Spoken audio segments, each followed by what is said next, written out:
This has been the question for a long time. A huge puzzle for years, decades, maybe even centuries. So many people want to know the answer. Why? What? How? When? Why does currency move? What causes currency to fluctuate? When will it moves up? When will it moves down? How are central banks involved? Welcome to presentation on factors affecting currency movements by PJ Finance Show.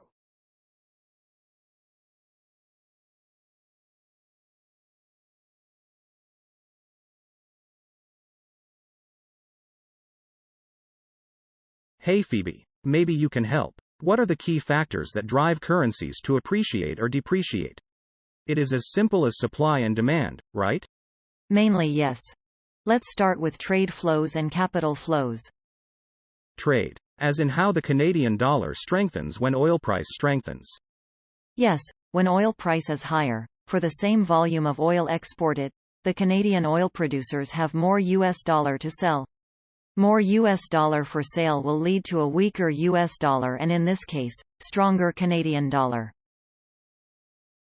The Russian ruble is similarly correlated with oil price while the Chilean peso moves with copper price and the South African rand with gold price because these commodities are their major exports.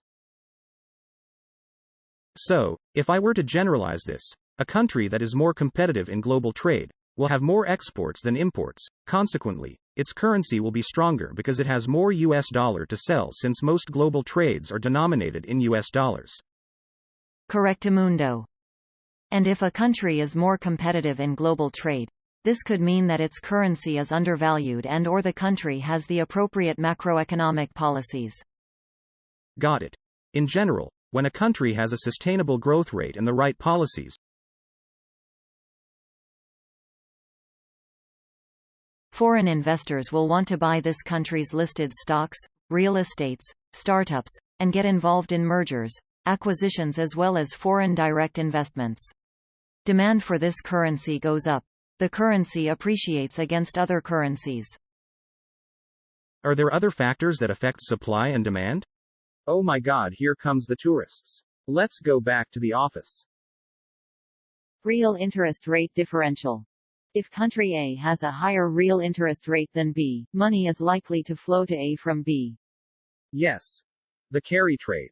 And currency strengthens. If country C creates a significantly higher money supply than D, then money could flow from C to D.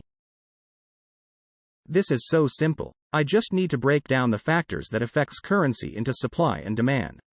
Trade flows and capital flows, which also involves real interest differential and money supply. This is so clear now. I don't know how to thank you, Phoebe. Easy, Joe. I like my coffee black with 1 sugar. This presentation on factors affecting currency markets is brought to you by PJ Finance Show.